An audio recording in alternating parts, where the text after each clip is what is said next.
Caríssimos, René de Paula Júnior falando. Opa, vamos acender a luz aqui. Falando em mais um vídeo absolutamente sem cortes, improvisado, sem roteiros, sem pós-produção e sem nenhuma agenda oculta também. René de Paula Júnior falando nesse podcast que já tem 14 anos, pasme, sempre com a mesma integridade e assumindo os próprios há 14 anos, 900 episódios, tal, roda e avisa.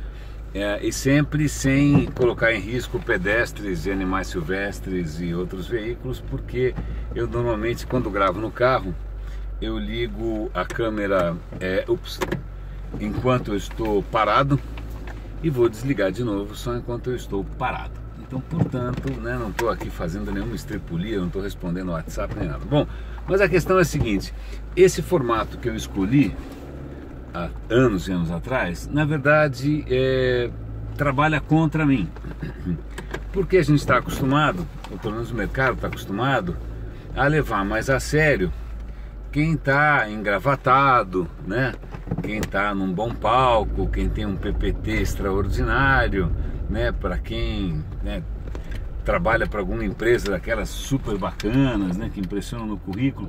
Mas acontece que eu, e talvez a minha geração, aprendeu a talvez ter uma certa desconfiança desse tipo de discurso engomadinho pelo seguinte: nós vivenciamos uma bolha logo na virada do ano 2000, Naquela época eu me lembro muito bem de ter ido a um evento, naqueles eventos bacanas, que para mim era novidade. Eu era um operário do digital, mais ou menos como eu continuo sendo e gosto de ser. E aí tinha um cara, acho que do Boston Consulting Group, BCG, que na época era uma consultoria caríssima, nem sei se existe ainda.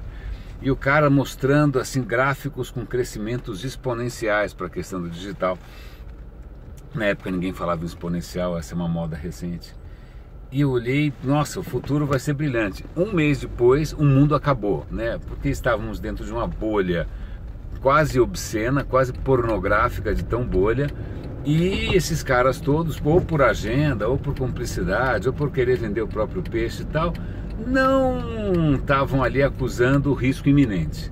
Então eu aprendi a ter um certo descrédito, desses caras com discurso engomadinho. E aí eu quero compartilhar com vocês uma tática que sempre funcionou, continua funcionando, e para dar um certo respaldo a isso, eu vou mencionar um artigo que saiu na Economist, The Economist, saiu traduzido no Estadão, hoje eu vou dar o link aqui nos comentários. A técnica chama FUD, F-U-D. Alguns de vocês já devem conhecer. FUD é um acrônimo em inglês para Fear, Uncertainty and Doubt. Medo, incerteza e dúvida. Medo de que você vai ser atacado por algum concorrente, incerteza com relação ao que você está fazendo, dúvida com relação ao que você acreditava.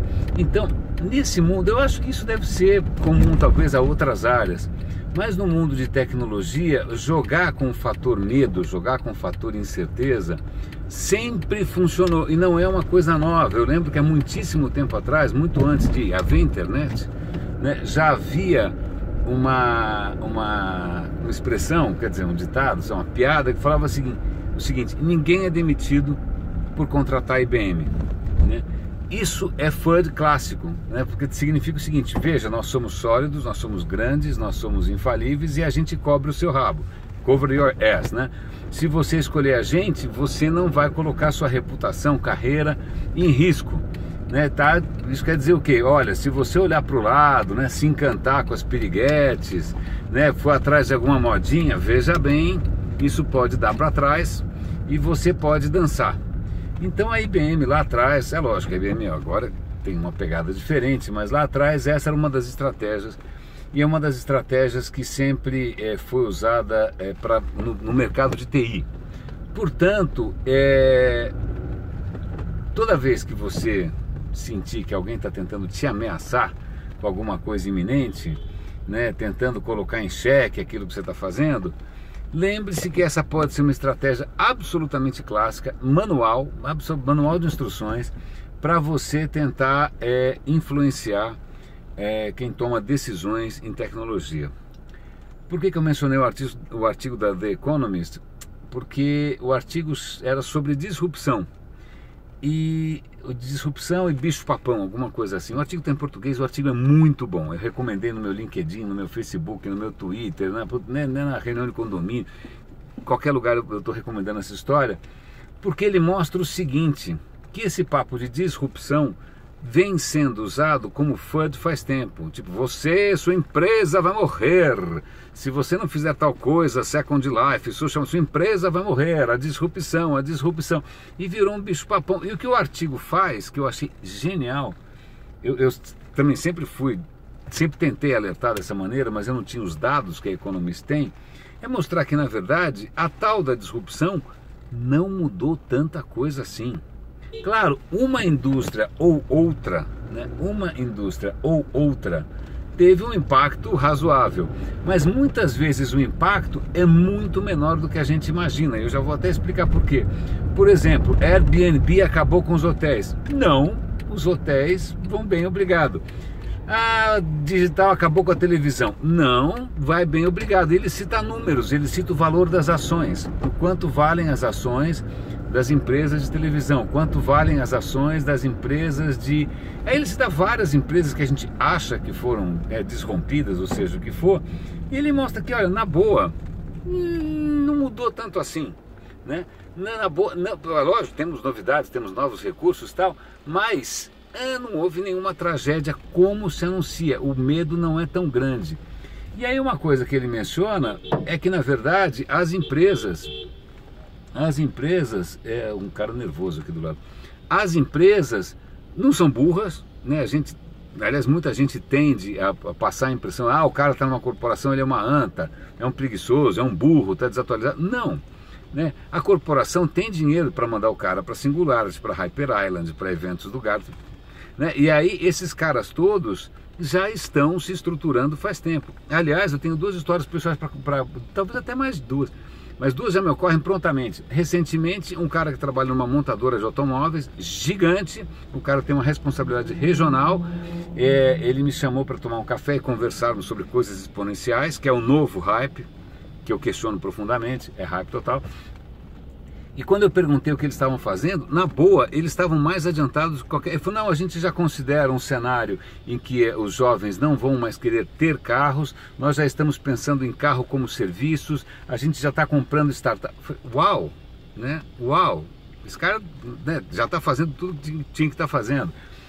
Agora, nessa semana ainda, também vou conversar com uma profissional de responsabilidade regional numa marca global, né, que também está aí antenada e fazendo coisas, etc, etc, etc. Se eu pegar o que os meus amigos no Itaú ou no Bradesco estão fazendo também, ninguém está esperando sentado, né? Então a esperança que a gente tem é a fintech vai acabar com não sei o que lá, o blockchain vai acabar com não sei o que lá, você vai morrer se você não fizer tal coisa. Menos. Essa é uma estratégia primária, básica, pobre, né? Na verdade empobrecedora mesmo do discurso de todo mundo, para forçar as pessoas a comprarem ou deixarem de comprar alguma tecnologia específica. Quanto a essa questão da exponencialidade, eu fui para a Singularity em 2011, faz 6 anos, então, né, eu fui lá atrás, né? Quem está indo agora, legal, você já está indo numa coisa que tem 6 anos e que na verdade não mudou tanta coisa assim. Eu participei daquele livro Organizações Exponenciais, como a turma toda participou, eu me certifiquei como consultor exponencial, né, eu acho que eu fui um dos primeiros brasileiros a me certificar, Milagres, talvez, o Márcio, não lembro, mas eu fui o primeiro a participar de 4 projetos, o primeiro brasileiro a participar de 4 projetos como consultor exponencial, e por fim eu acabei me desligando dessa zona toda, porque eu não consigo mais assinar embaixo, e eu acho que a gente está caindo na armadilha clássica do FUD, Uncertainty and Doubt, e do hype excessivo. Mas uma coisa que eu aprendi, que eu achei que valeu a pena, em 2 dos projetos, que eram projetos de um workshop, né, para empresas, que aliás é super fácil de replicar, se alguém quiser fazer aqui, a gente pode pensar a respeito, esse workshop funcionava assim. A empresa, bom, primeiro a empresa tinha que se dispor, né, a abrir mão dos seus executivos por um bom número de horas por dia.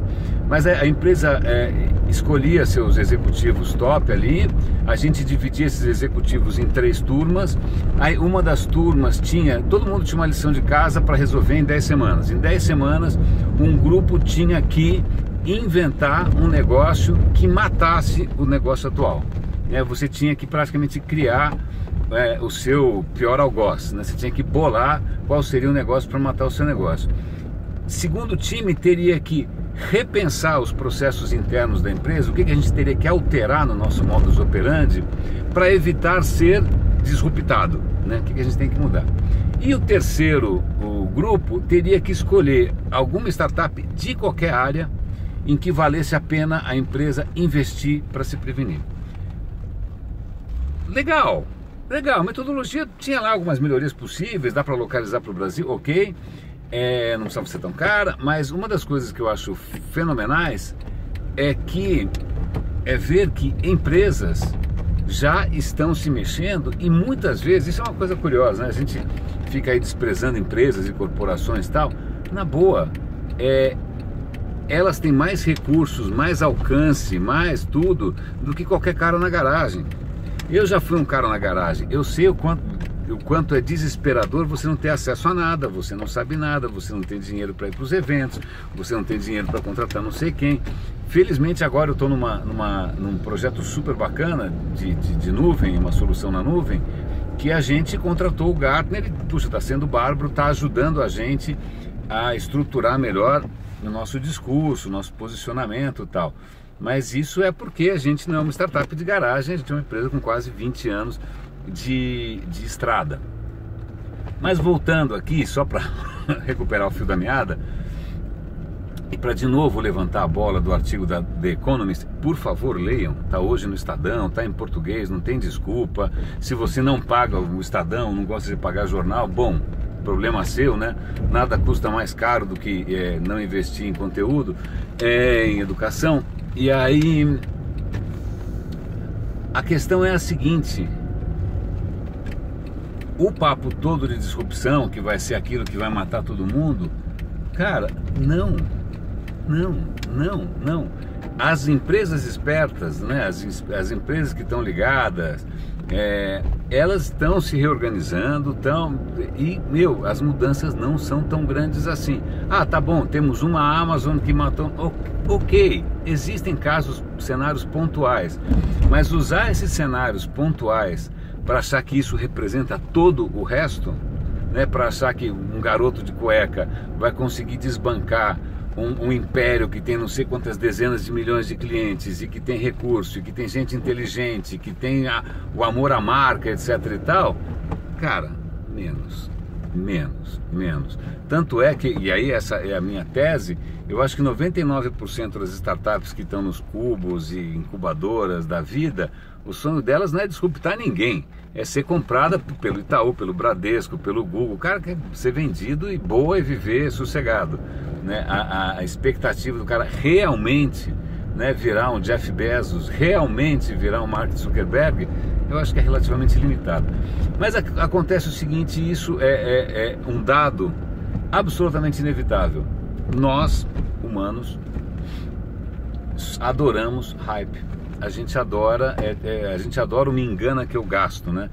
Se a gente chamar alguém e o cara falar, olha, eu não vou te vender um remédio milagroso, eu vou te mostrar a lição de casa que você tem que fazer, você vai ficar frustradíssimo. Você quer um remédio milagroso, você quer uma, sei lá o que, uma simpatia de final de ano, você quer um chá, uma dieta da lua, um Viagra, alguma coisa que faça efeito, sem que você tenha que olhar para o problema que você está sentado em cima.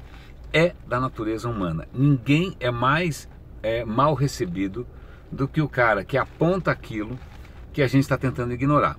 Então é da natureza humana. Felizmente, muitas empresas já estão se mexendo faz tempo. Então a possibilidade é que a gente tenha revoluções.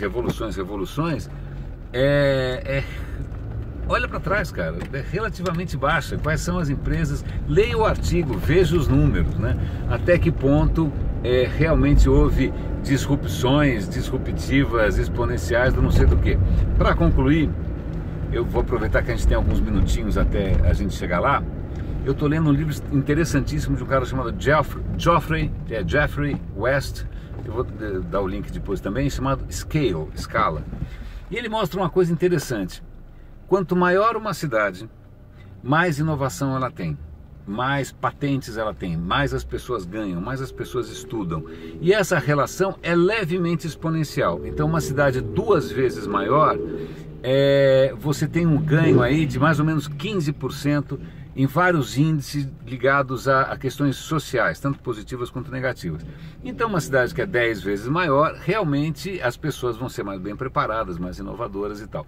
Mas o que acontece? Muitas vezes quando a gente compara cidades, qual é o número médio de, sei lá, PIB per capita de Nova York versus o PIB per capita de uma cidadezinha pequena. Não é muito justo comparar isso, porque não é mérito da pessoa em si, não é mérito daquela população, se é branca, chinesa, tanto faz. É simplesmente um fato de que a cidade é maior. Se a cidade é maior, o número cresce sozinho.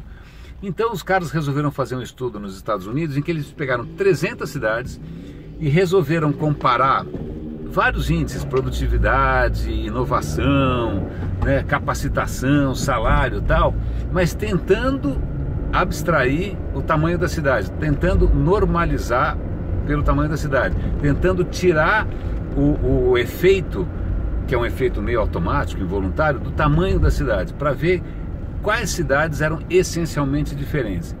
Curiosamente, algumas cidades que a gente acha o máximo tal, não necessariamente pontuaram tão bem. Elas são legais porque elas são grandes, né? Mas uma das descobertas que eu achei mais legais é que você pega, por exemplo, o Vale do Silício. O Vale do Silício realmente é um ponto fora da curva. Aí você fala, tá vendo as tecnologias disruptivas, o digital, mas aí o que acontece? Se você olha na história, aquele vale, ele tinha praticamente os mesmos índices de inovação, de patente, blá, blá, blá, há 50 anos, que foi quando começaram a medir. Talvez se voltasse um pouco mais para trás. O que isso quer dizer? Alguns lugares, alguns contextos, algumas regiões, algumas cidades, sobretudo cidades, eu gosto de cidades, elas têm um ambiente mais propício, que é muito difícil de replicar. Então o Silicon Valley, mesmo antes de ser o Silicon Valley, já era o Silicon Valley. Ele era uma semente esperando para acontecer, né? E isso é engraçado porque a gente fica achando que para você ser disruptivo, basta copiar, ou basta imitar, né, o que está sendo feito num lugar disruptivo. Na verdade, talvez o segredo de um lugar disruptivo seja justamente o lugar disruptivo. Talvez o segredo do Silicon Valley não seja tão reprodutível assim, a menos que a gente consiga criar as condições intelectuais, as condições fiscais, as condições estudantis, as condições científicas do Vale do Silício de 50, 60 anos atrás, e que a gente espere 50, 60 anos para ver o resultado. Ou seja, não tem Viagra, não tem remédio, né? Algumas regiões são diferentes, não é todo o beabá, não é todo o manual de instruções que vai funcionar em qualquer lugar. Se a gente pegar um lugar que é absolutamente retrógrado, nenhuma mágica vai transformar o cara da noite para o dia. Caríssimos, eu vou aproveitar que eu estou parado aqui e vou parar essa gravação. Muito obrigado pela companhia. Leiam e compartilhem o artigo do The Economist. Grande abraço. Roda e avisa.